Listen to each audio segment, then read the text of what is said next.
Le partenariat régional économique global, connu sous le nom de RCEP, signé le 15 novembre, est le plus grand accord de libre-échange au monde.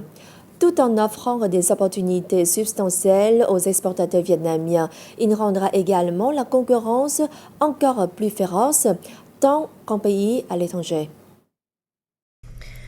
Dès son entrée en vigueur, le RCEP créera un marché de 2,2 milliards d'habitants et un PIB total de plus de 26,2 billions de dollars, soit 30% du PIB mondial.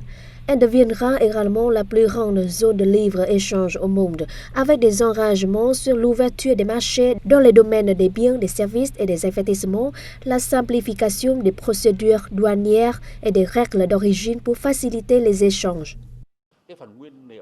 Ce qui nous manque pour le moment, comme des matières premières, nous pouvons désormais y accéder plus facilement via le RCEP. L'accord pourrait également attirer des investissements des pays signataires dans l'industrie du textile, habillement du Vietnam. Cela aidera à réaliser les objectifs à long terme de notre secteur. Il est clair, cependant, que plusieurs parties à l'accord ont des produits d'exportation similaires à ceux du Vietnam et ont une compétitivité plus forte. Lorsque l'accord entrera pleinement en vigueur, les entreprises locales seront soumises à une concurrence beaucoup plus féroce. Nous avons une énorme opportunité d'accéder à de grands marchés, mais nous serons également confrontés à une concurrence féroce. Nous devons accepter cette concurrence et améliorer notre compétitivité pour gagner la bataille.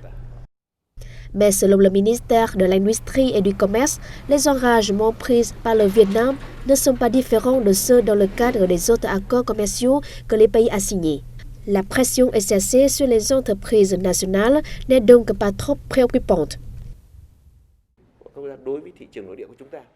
La concurrence ne devrait pas être un fardeau pour les entreprises nationales. Nous pouvons surmonter les défis et profiter de l'accord avec des politiques de réforme économique et d'amélioration de la compétitivité des entreprises et de l'économie dans son ensemble. Selon les spécialistes, la baisse des tarifs d'importation pourrait entraîner un afflux de marchandises importées.